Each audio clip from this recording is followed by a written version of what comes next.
Mag-on na. Kim Pao umamin na sa relasyon. Finally, ang matagal nang hinihintay ng lahat ng Kim Pao fans ay nangyari na.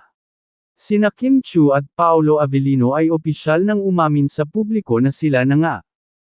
Sa isang exclusive interview na ginawa matapos ang isang event kung saan sabay na dumalo ang dalawa, hindi na nila naiwas ang pag-usapan ang tunay na estado ng kanilang relasyon.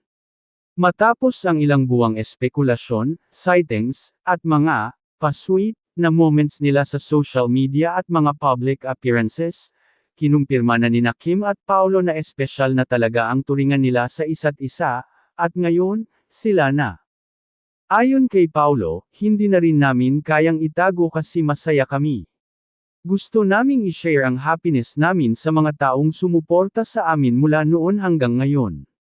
Samantala, si Kim naman ay kilig na kilig habang sinasabi, hindi po naging madali pero thankful ako na dumating siya sa buhay ko.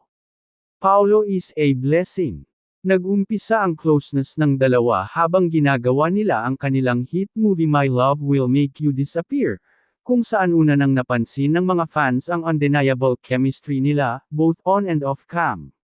Mula noon, sunod-sunod na ang sighting sa kanila na magkasama, sa mga private gatherings, sa shooting locations, at kahit sa simple bonding moments. Dagdag pa rito, maraming fans ang napansin kung gaano ka-supportive si Paolo kay Kim, lalo na sa mga mahahalagang milestones ng aktres. At ngayon na kinumpirma na nila ang kanilang relasyon, buong suporta at kilig ang ipinapakita ng fans para sa bagong real-life love team na ito.